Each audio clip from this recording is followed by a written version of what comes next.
Jake Miller sat in his chair and tried not to show his anger. The alien across from him was talking again, using that slow voice they all used when they spoke to humans. Like Jake was a child who could not understand big words. As I was saying, the Zephyrian delegate continued, humans have a problem with violence. This is why we cannot give them full voting rights in the council. Jake's hand stayed folded on the table. He had been doing this job for 12 years. 12 years of sitting in this same chair, listening to the same insults, and pretending it was normal. The other humans in the room stayed quiet too. They all knew the rules.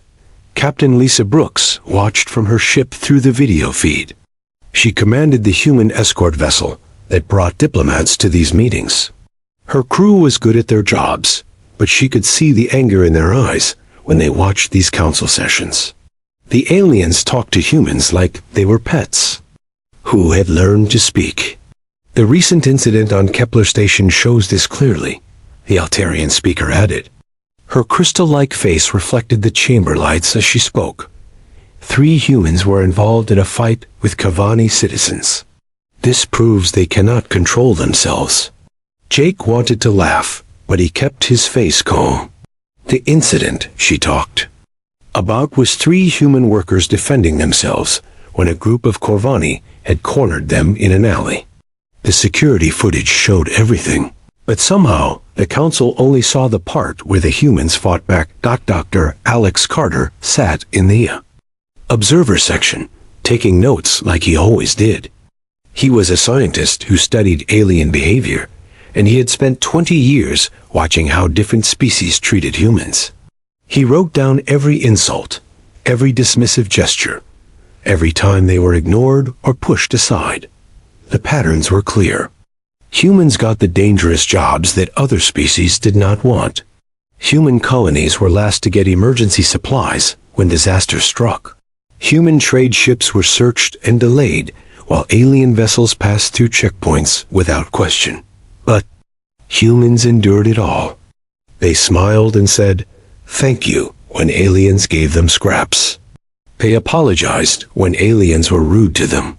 They worked twice as hard to prove they belonged in galactic society. Ambassador Miller, the Zephyrian delegate, said, "What is your response to these concerns about human aggression?" Jake stood up slowly. He had given this same speech hundreds of times before. Honorable delegates, humanity values peace above all else. We understand that our species is young compared to yours. We are here to learn and to contribute what we can to galactic civilization. Some of the aliens nodded like they were pleased. With a dog who had learned a new trick, others looked bored. None of them looked at Jake like he was their equal. "We appreciate your words," the Altarian speaker said. "But words are not enough. Humans must prove they can be trusted. We propose new restrictions on human military vessels. No more than 3 ships per system. All weapons must be registered with the Council." Jake felt his chest tighten.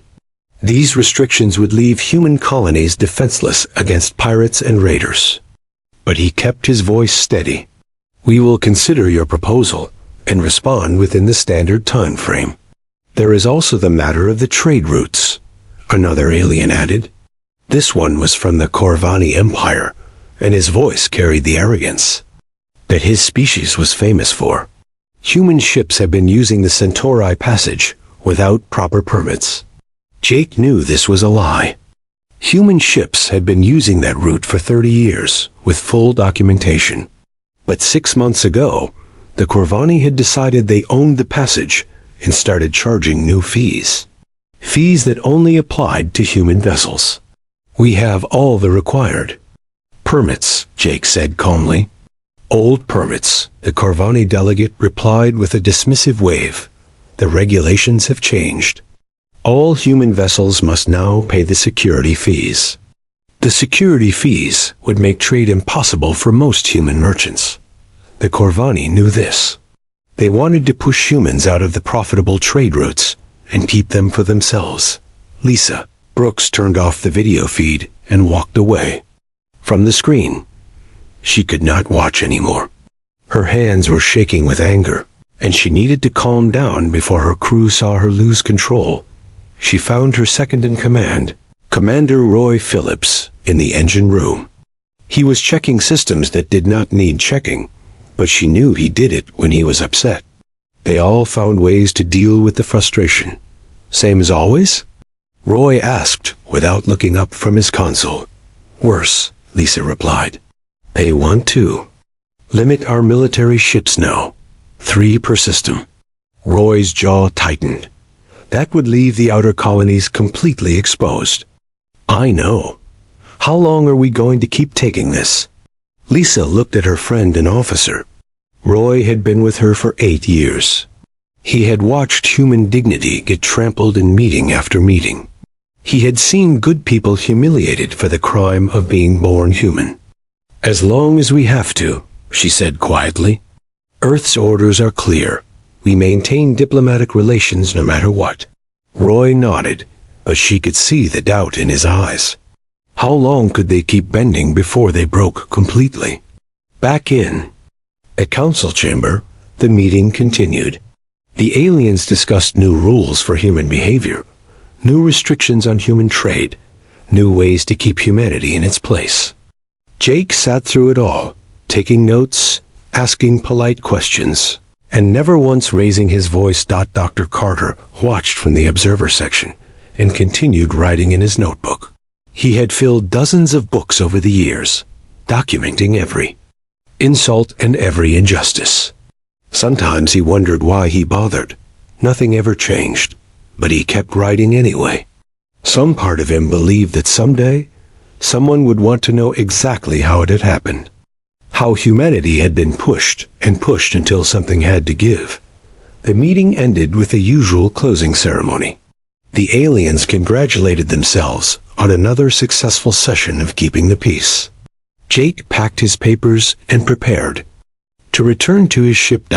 As he walked through the corridors of the council station, he passed groups of aliens who stepped aside and whispered to each other. Some pointed at him and laughed. Others just stared with the kind of curiosity reserved for exotic animals. Jake Miller, ambassador of the United Earth government, kept walking with his head high.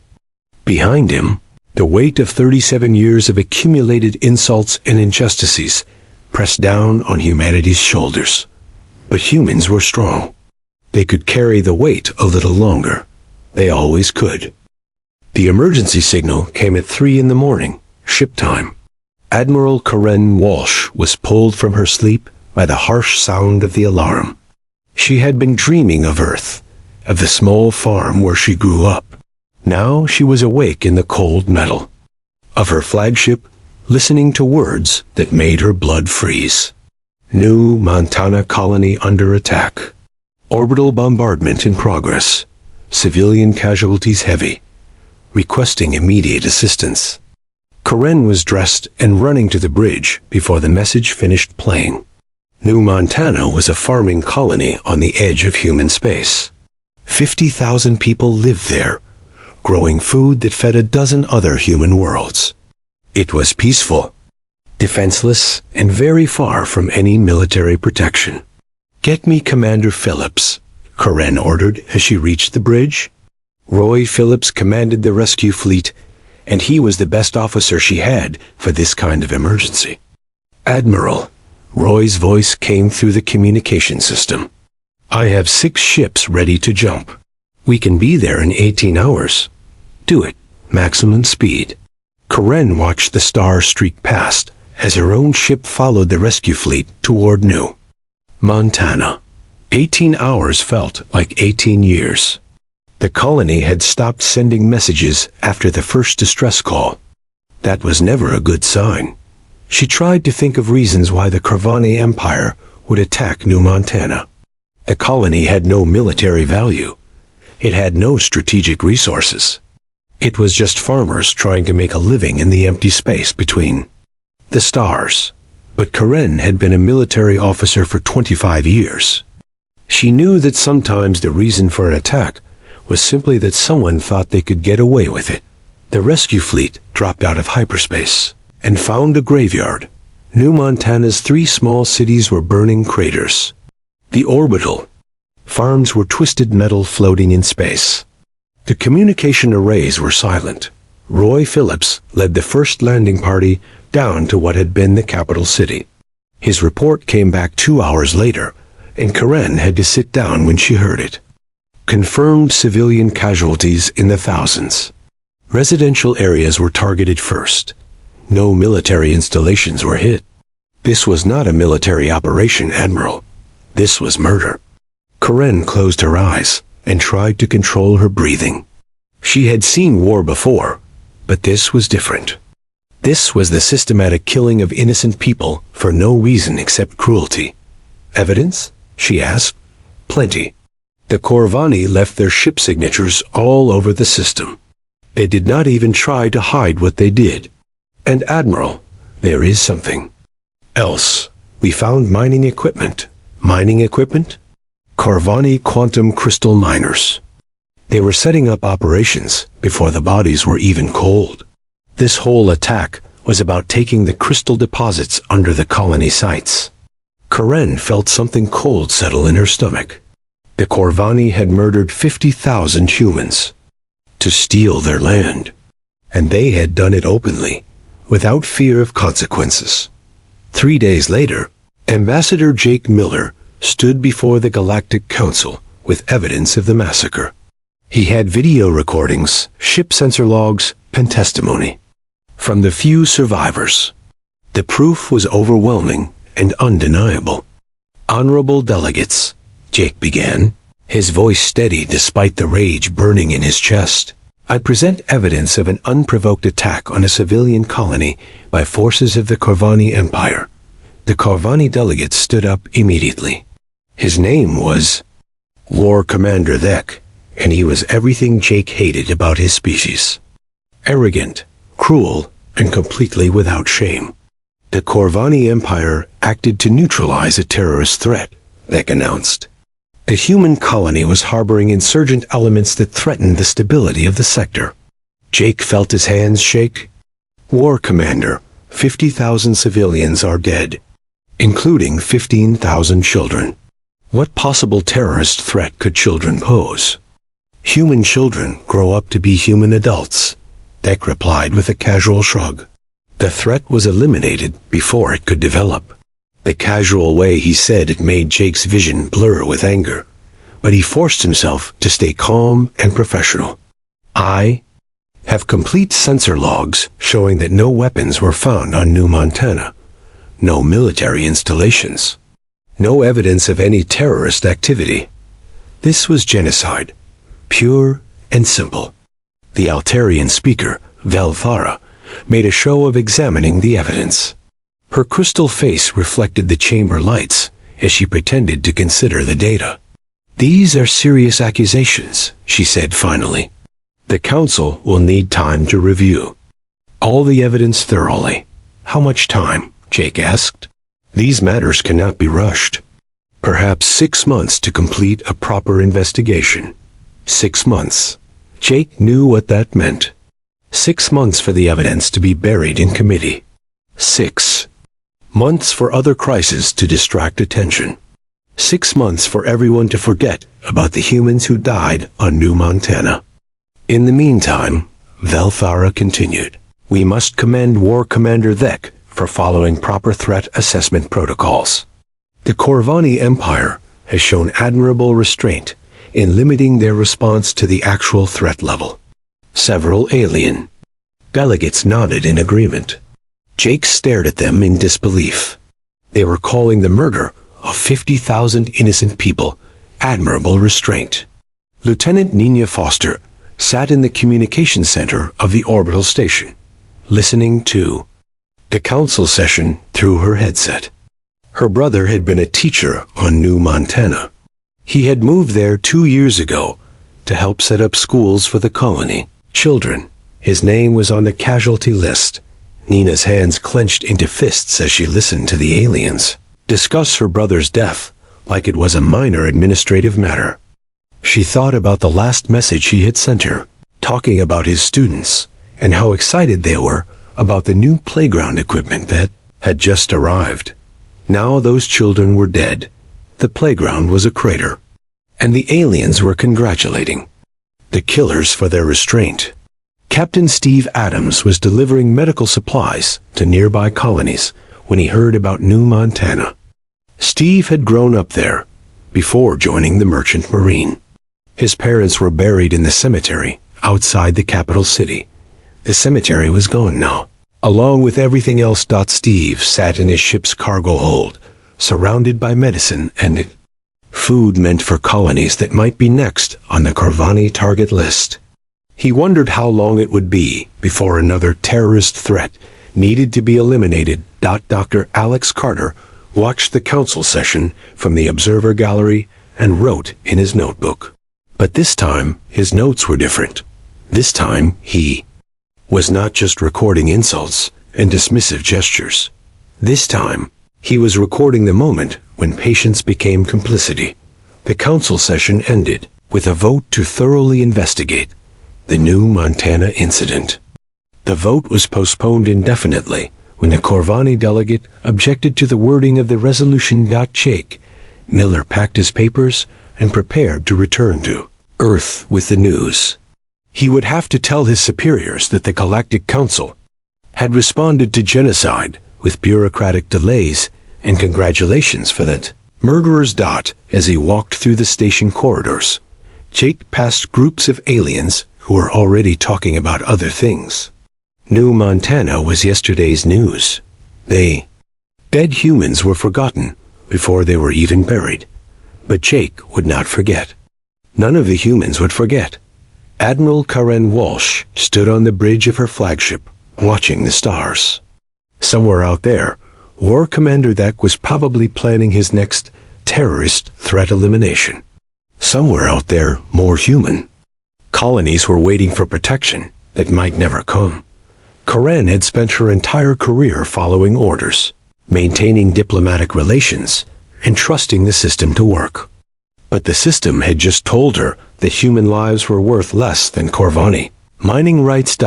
She wondered how many more colonies would have to die before someone decided that enough was enough. The answer was coming sooner than she thought.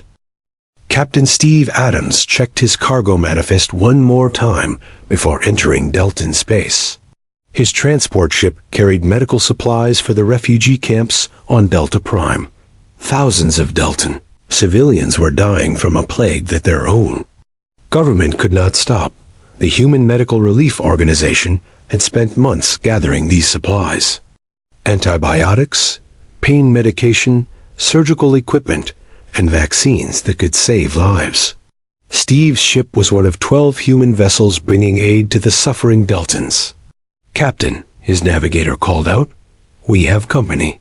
3 Zephyrian patrol ships appeared on the scanner, moving to intercept. Steve felt his stomach tighten. The Zephyrians controlled this sector of space, and they were known for their strict interpretation of security regulations.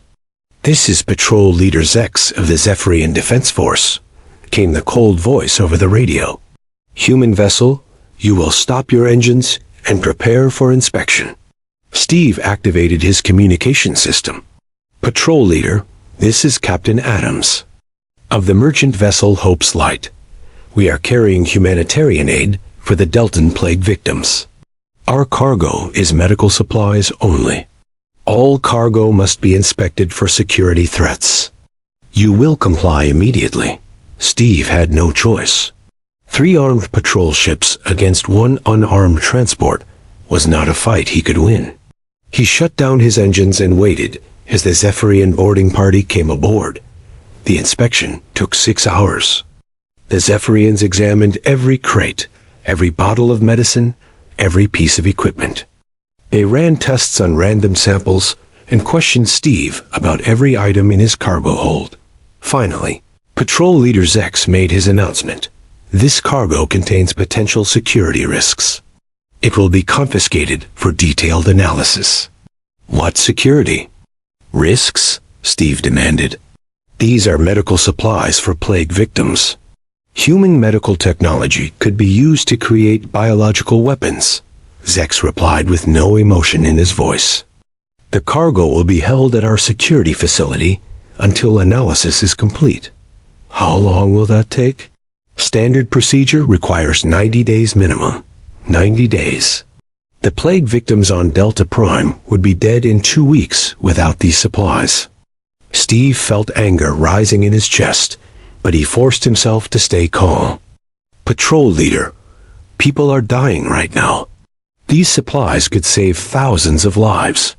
Security protocols cannot be compromised for emotional appeals, Zex said. You may file a formal complaint with the Galactic Health Authority. Steve watched helplessly as the Zephyrians took his entire cargo. Medicine worth millions of credits, gathered through donations from human colonies across known space, was loaded onto alien ships and taken away. Dr. Beth Morgan was waiting at Delta Prime when Steve's ship arrived empty. She had been working in the refugee camps for 3 months, watching people die from diseases that human medicine could easily cure. They took everything? She asked when Steve explained what had happened. Everything. They said it might be used to make biological weapons. Beth closed her eyes and tried not to scream. In the medical tent behind her, she could hear children coughing. Some of those children would be dead by morning, and the medicine that could save them was sitting in a Zephyrian warehouse. How many other ships? She asked. All 12. Every human relief vessel in this sector has been stopped and searched. They took all our supplies. Beth had been a doctor for 15 years. She had seen people die from injury, disease, and old age. But she had never watched people die because someone had stolen their medicine out of spite. The Deltan refugees trusted her. They brought their sick children to her tent and begged her to save them. What was she supposed to tell them? That their medicine existed, but aliens had decided to keep it locked away. That night, Beth sent a report to the Galactic Health Authority.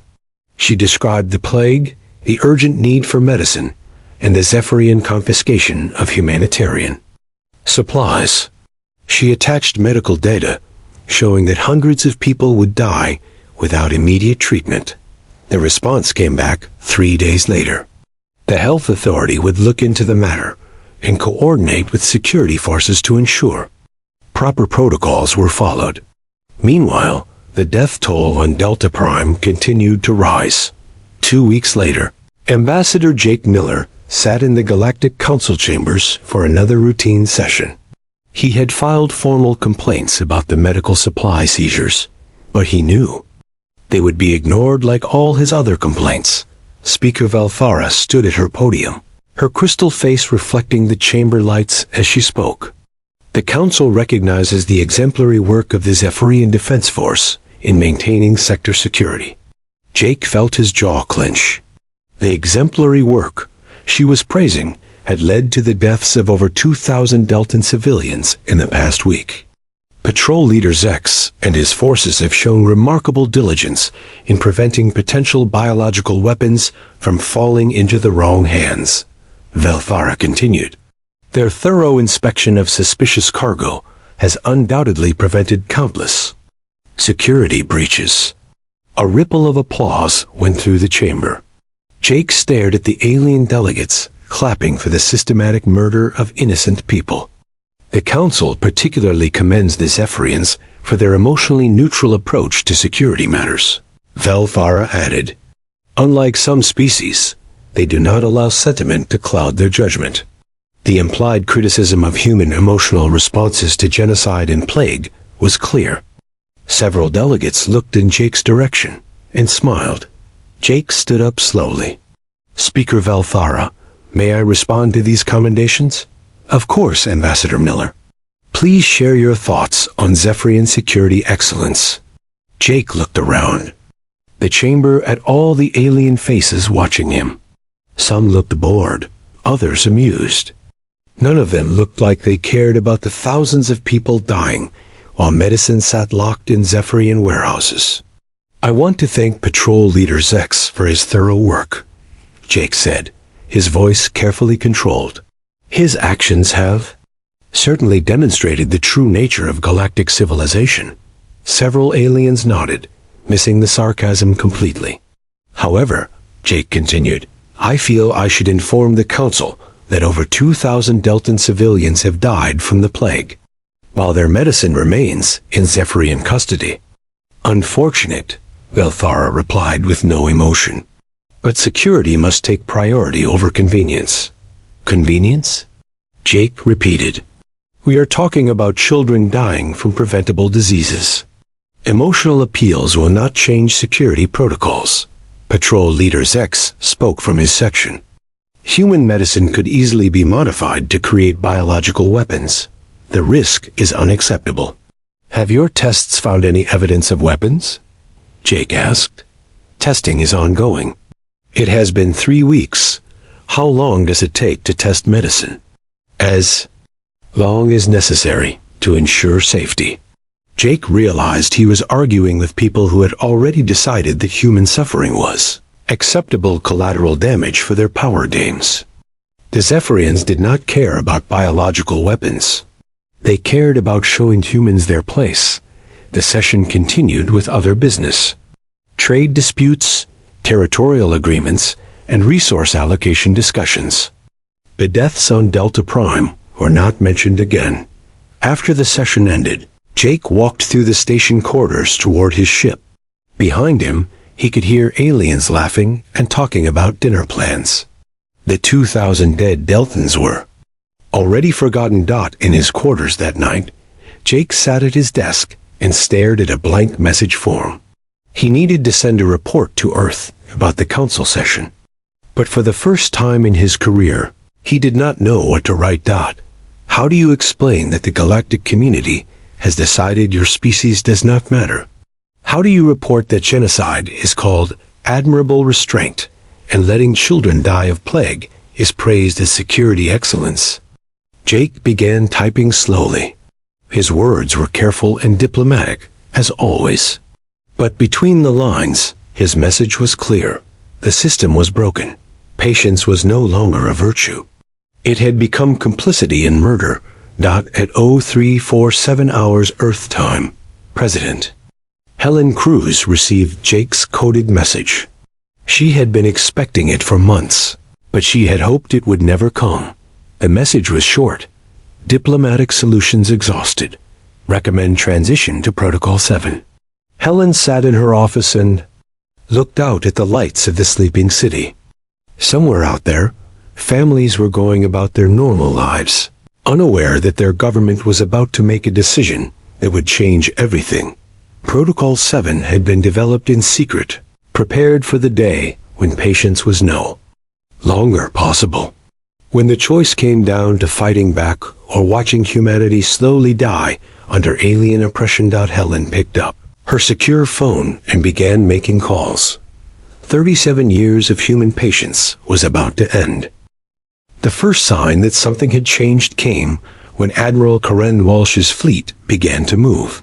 Not the careful, measured movements that aliens had grown used to seeing from human ships. This was different. This was purposeful. Captain Lisa Brooks received her new orders at 0600 hours. She read them twice to make sure she understood correctly. After 12 years of diplomatic escort duty, she was being reassigned to combat operations. All crew to battle stations, she announced over the ship's communication system. This is not a drill. Her crew moved with efficiency that surprised even her. They had trained for this moment, but none of them had really believed it would come. Humans were supposed to be the peaceful species, the ones who solved problems with words instead of weapons. Commander Roy Phillips, now promoted to Admiral, stood on the bridge of his flagship and watched the tactical display. 37 human warships were moving into position around the new Montana system. The Corvani had built mining stations on the ruins of the human colony, and they were about to learn that some things could not be stolen without consequences. Sir, his communications officer reported, the Corvani are demanding we identify ourselves and state our business. Tell them we are here to collect what belongs to us. Roy replied calmly. The Corvani response came back quickly. You have no authority in this system. Withdraw immediately or face defensive action. Roy almost smiled. The Corvani had 8 warships guarding their stolen mining operation. They probably thought that was more than enough to handle any human force. They were about to learn how wrong they were. All ships, Roy broadcast to his fleet, you are authorized to engage. Target military installations only.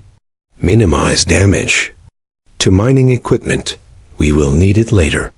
The battle lasted 17 minutes. The Corvani had built their reputation on overwhelming firepower and aggressive tactics. Their ships were heavily armed and designed for intimidation. But they had made one crucial mistake. They had assumed that human ships were as weak as human diplomacy. Admiral Karen Walsh had spent the last 15 years quietly upgrading human military technology. While the aliens dismissed human engineering as primitive, human scientists had been studying every alien ship design, every weapon system, every tactical doctrine. They had learned, adapted, and improved. The first Corvani ship to fire found its energy bolts absorbed by human shield systems that had been specifically designed to counter Corvani weapons. The second ship lasted long enough to see its shots deflected back at itself. Captain Steve Adams led the boarding parties that secured the mining stations. His merchant vessel had been converted into a military transport, and his crew of former traders had become highly trained soldiers. Corvani personnel, Steve announced over the station's communication system. You have 10 minutes to evacuate. Anyone remaining after that time will be considered hostile. The Corvani evacuation ships fled the system before the deadline expired. They left behind mining equipment worth billions of credits and a station full of quantum crystals that had been stolen from human graves. News of the new Montana liberation spread across the galaxy in hours.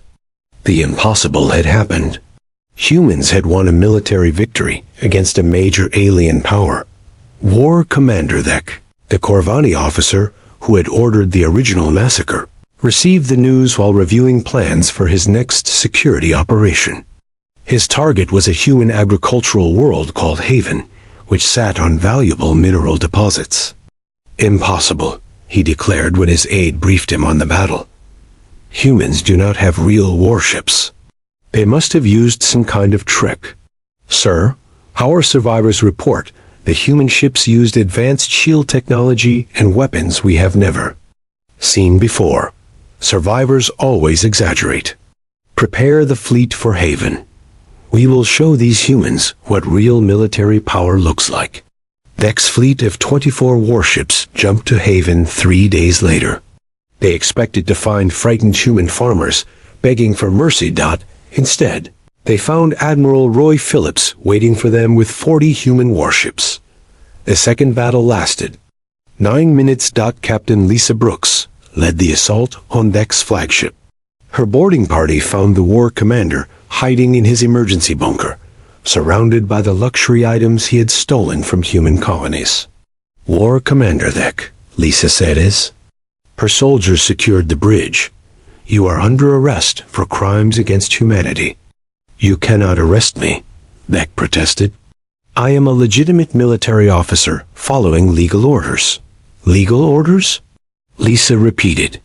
Like the order to murder 50,000 civilians on New Montana. Those were terrorists and insurgents. Lisa activated a holographic display showing footage from New Montana. Images of destroyed schools, burned hospitals, and dead children filled the air. These were terrorists? She asked, pointing to a playground full of small bodies. Thek looked away. War has casualties. Yes, it does, Lisa agreed. And you are about to become one. The galactic communication networks exploded with news of the second human victory. Impossible had become undeniable. The humans were not just fighting back. They were winning. Speaker Valfara called an emergency session of the Galactic Council. Representatives from dozens of species gathered to discuss the human crisis. These unprovoked attacks on peaceful Corvani forces must be condemned in the strongest terms, Velthara announced. The humans have clearly abandoned all pretense of civilization. Ambassador Jake Miller stood to respond. But this was not the same Jake Miller who had endured years of alien condescension. This Jake Miller spoke with the authority of a species that had just proved its strength. Honorable Speaker, Jake said, I want to correct your statement. The attacks were not unprovoked. They were carefully planned responses to documented war. Crimes? War crimes? Velthara's crystal face flickered with confusion. The Corvani were conducting legitimate security operations. The murder of 50,000 civilians is not a security operation. It is genocide.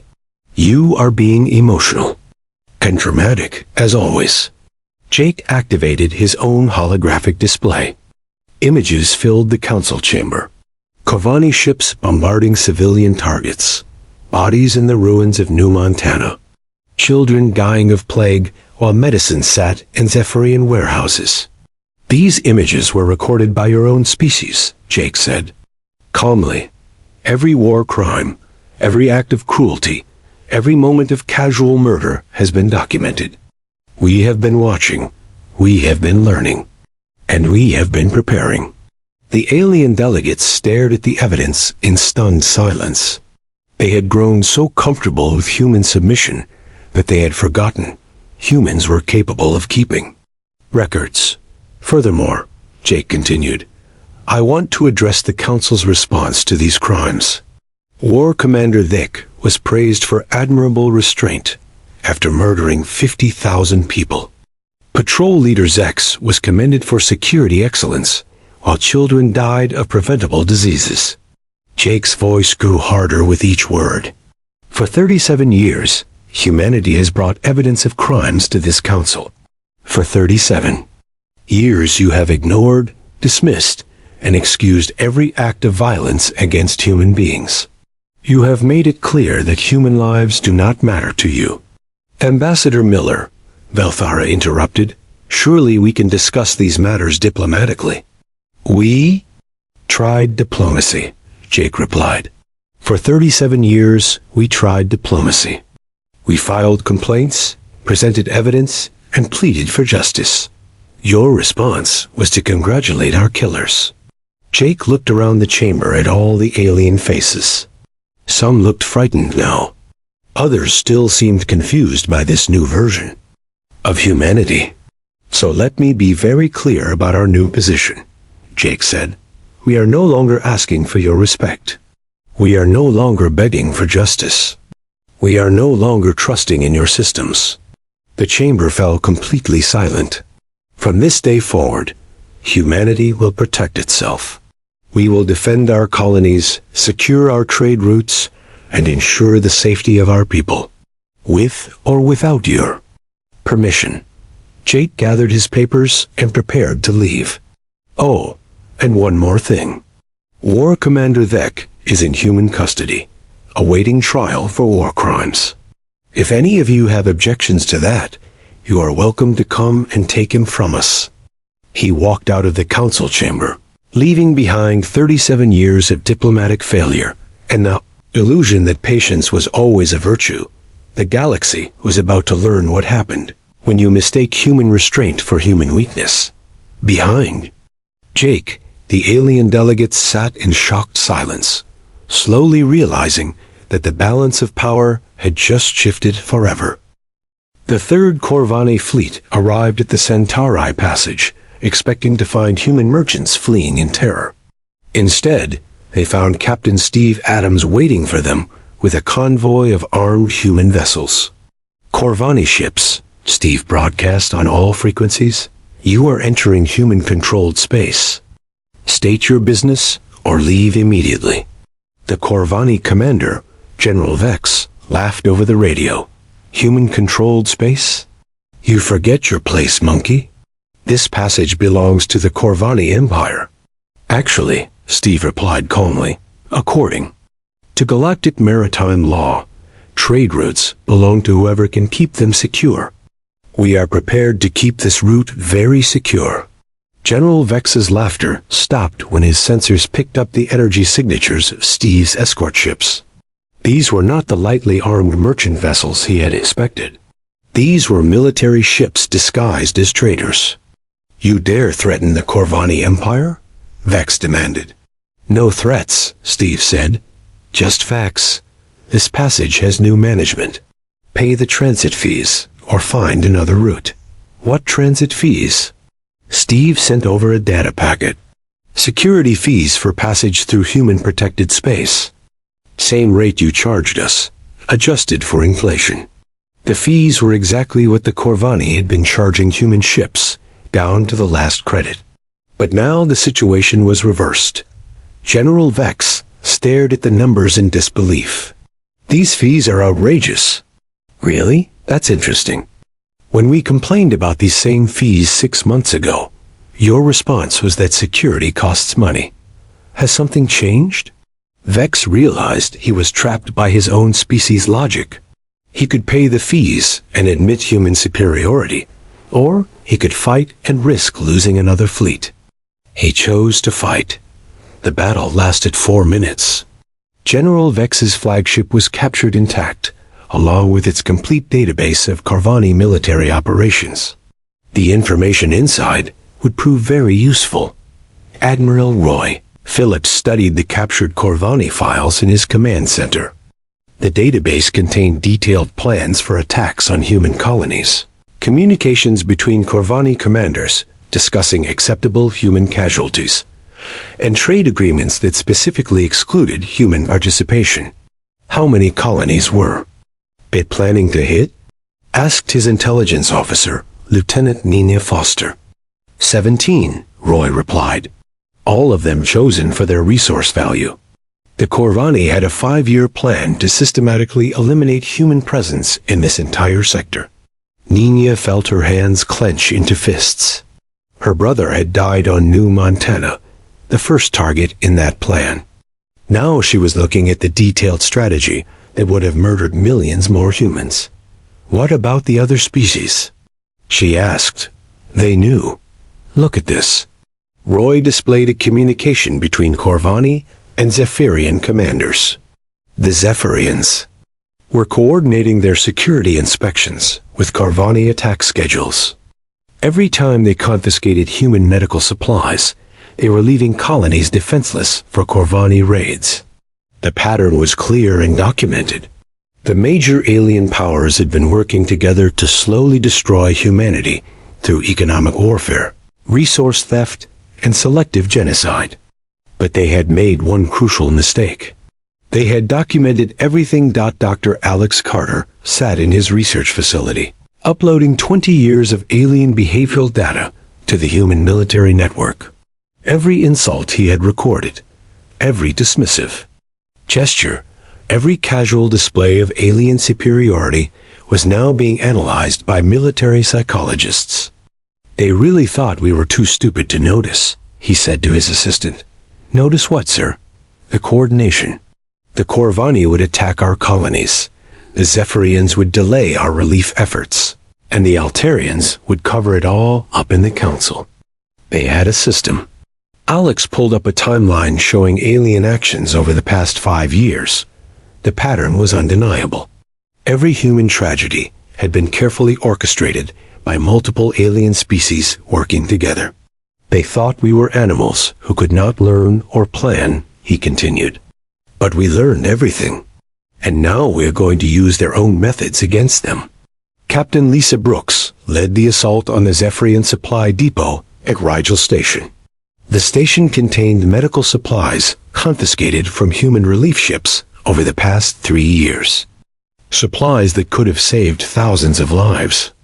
Attention Rigel Station, Lisa broadcast. This is the Human Liberation Fleet. You are harboring stolen humanitarian aid. Surrender the station, and you will not be harmed. Patrol Leader Zex. The same officer who had confiscated Steve Adams' medical supplies responded with typical Zephyrian arrogance. Human vessels have no authority here. Leave immediately, or face defensive action. Patrol Leader Zex, Lisa replied. We meet again. I believe you have something that belongs to us. I do not negotiate with terrorists. Terrorists? Lisa activated her ship's external speakers and broadcast a recording of Zex's own words from 3 months earlier. Human medical technology could be used to create biological weapons. The cargo will be held at our security facility until analysis is complete.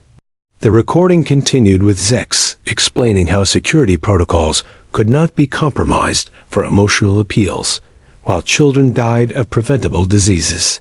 Tell me, Patrol Leader, Lisa continued, have you finished analyzing those medical supplies? It has been 96 days. Zex's silence was answer enough. I thought so. Consider this our formal request for return of stolen property. The battle for Rigel Station was brief but decisive. The Zephyrians had built their reputation on bureaucratic cruelty, not military competence. Their ships were designed for intimidating unarmed merchants, not fighting actual warships. Lisa's boarding parties found warehouses full of human medical supplies, antibiotics that had expired while sitting in storage, surgical equipment gathering, dust while human doctors operated with primitive tools, vaccines that could have prevented the plague outbreaks that killed thousands. Patch me through to the Delton refugee camps, Lisa ordered her communications officer. Dr. Beth Morgan was in the middle of another hopeless surgery when the message came through. She had been trying to save a Delton child with infected wounds, but without proper antibiotics, the infection was spreading. Dr. Morgan, Lisa's voice crackled over the radio. This is Captain Brooks of the Human Liberation Fleet.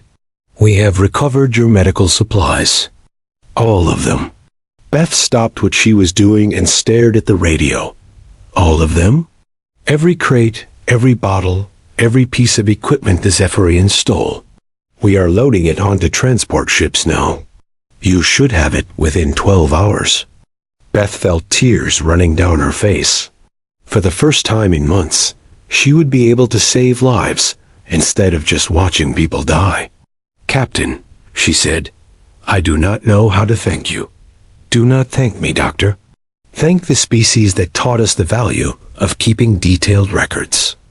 The liberation of human medical supplies made headlines across the galaxy. Suddenly, alien species that had been comfortable with human suffering were seeing their own medical emergencies. Corvani plague victims were dying while their government spent resources on military adventures. Zephyrian colonies were requesting aid that was no longer automatically approved.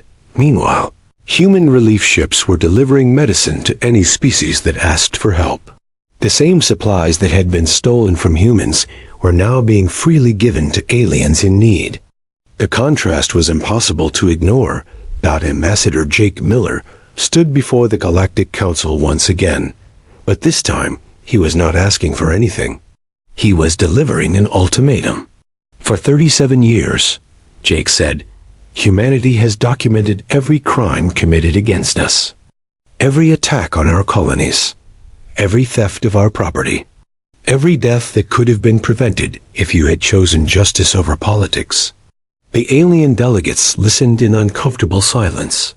We have spent the past month returning stolen property to its rightful owners and providing aid to victims of the conflicts you ignored. We have done this while your species continued to pursue the same policies that led to this crisis. Jake activated a holographic display showing human relief operations across the galaxy. Human ships delivering food to starving refugees. Human doctors treating plague victims. Human engineers rebuilding infrastructure destroyed by wars the Council had refused to stop. This is what humanity looks like when we are not constantly defending ourselves from your aggression, Jake said. This is what we could have been doing for the past 37 years if you had chosen cooperation over domination. Speaker Velthara tried to respond. Ambassador Miller, surely we can find a diplomatic solution to these misunderstandings. Misunderstandings? Jake repeated. You called the murder of 50,000 civilians admirable restraint. You praised. Letting children die of plague as security excellence. Those were not misunderstandings. Those were choices. Jake looked around the chamber at all the alien faces that had once dismissed him as inferior. Humanity is making different choices now.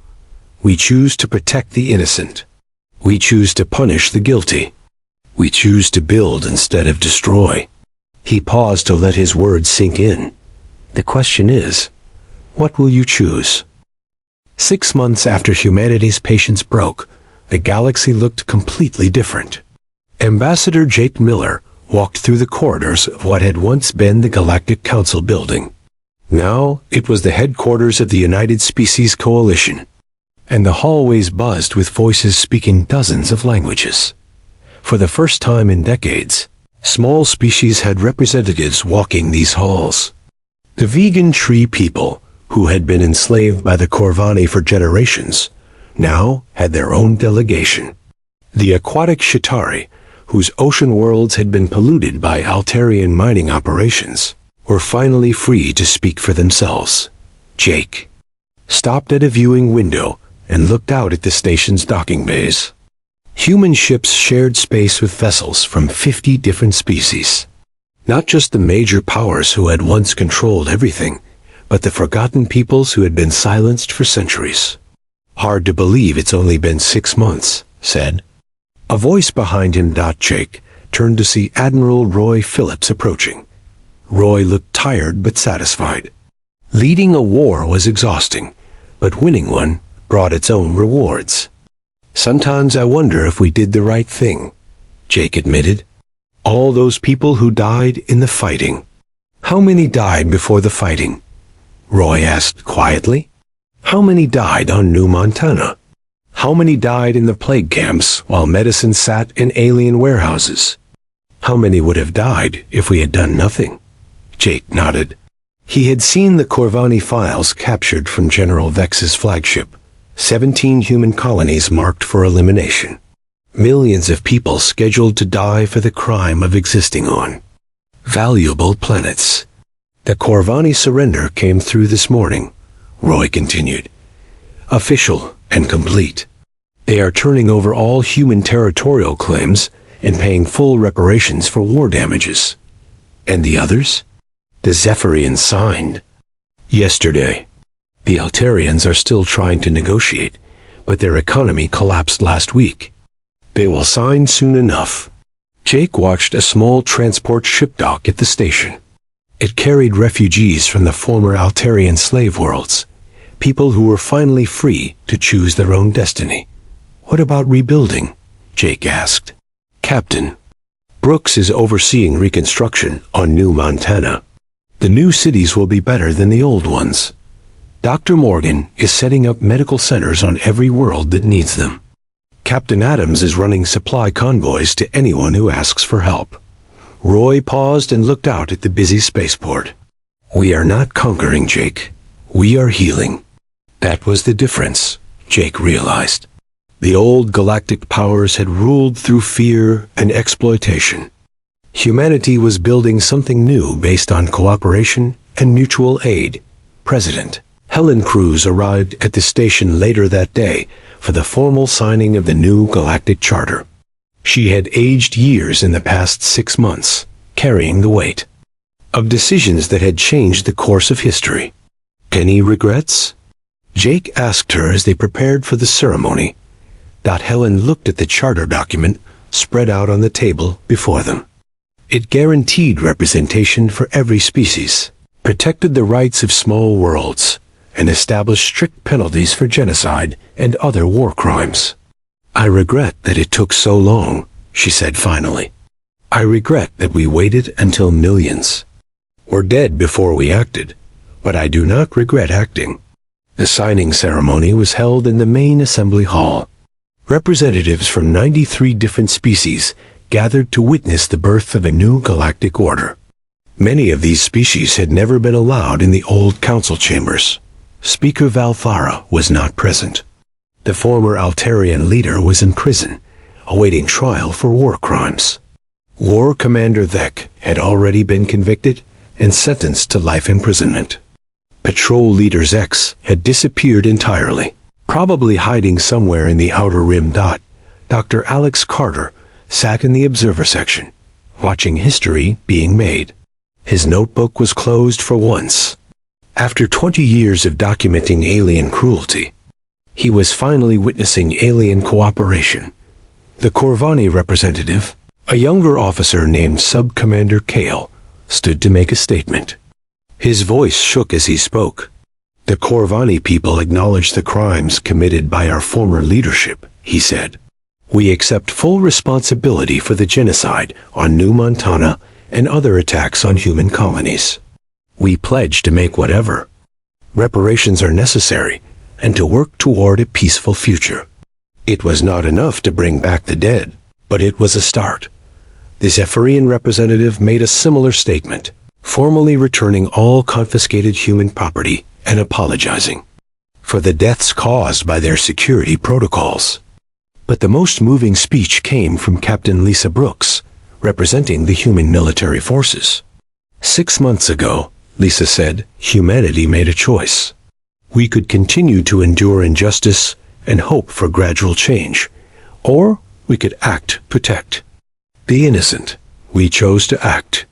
She looked around the assembly hall at all the faces watching her. Some belonged to species that had suffered under the old system. Others belonged to former oppressors who were learning to live in a more equal galaxy. But our goal was never conquest or revenge, Lisa continued. Our goal was justice. Today, we have achieved that goal. The new Galactic Charter ensures that no species will ever again face the systematic oppression that humanity endured for 37 years. She paused, and her voice grew stronger. More importantly, it ensures that no species will ever again have to make the choice we made. The choice between patience and action, between endurance and resistance. Because from now on, justice will not require war. The charter was signed by every representative present. Even the former enemy species added their signatures, accepting the new order that treated all sapient life as equally valuable. Dr. Beth Morgan watched the ceremony from the medical bay, where she was treating refugees from a dozen different worlds. Human doctors worked alongside alien healers, sharing knowledge and techniques that had once been jealously guarded secrets. A young Deltan approached her desk, one of the children she had saved during the plague outbreak. His family had sent him to thank the human doctor, who had refused to give up when medicine was stolen and hope seemed lost. Dr. Morgan, the child said in careful English, my mother says you saved my life. Beth smiled and knelt down to the child's level. I had helped. Many humans worked together to bring you medicine. Why? The child asked. We are not human. Why did you help us? Beth thought about the question. Why had humans risked war to save alien children? Why had they shared their medicine freely after it was returned? Why were they spending their resources rebuilding alien worlds instead of just taking revenge? Because, she said finally, it was the right thing to do. The child nodded as if this made perfect sense. Perhaps it did. Later that evening, Jake Miller stood in his new office, looking out at the stars. His title was now Secretary of Interspecies Relations for the United Species Coalition. It was a bigger job than ambassador, but somehow it felt lighter. For 37 years, he had carried the weight of accumulated injustices. Every insult, every crime, every casual cruelty had pressed down on his shoulders. Now that weight was gone, replaced by something else. Hope. A message arrived on his desk from Admiral Karen Walsh, who was overseeing the transition of former Corvani territories to local self-government. Her fleet was helping newly independent worlds establish their own defenses and democratic institutions. Phase 1 complete, the message read. All major military objectives achieved. Beginning Phase 2, teaching former enemies how to become friends. Jake smiled. That was humanity in a nutshell. They had broken their enemies so completely that now they were helping them rebuild into something better.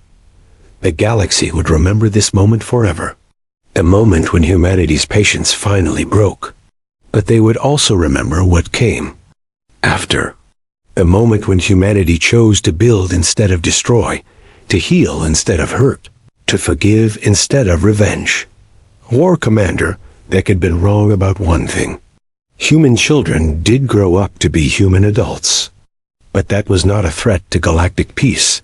It was a promise of galactic salvation. Outside Jake's window, ships from dozens of species moved through space together.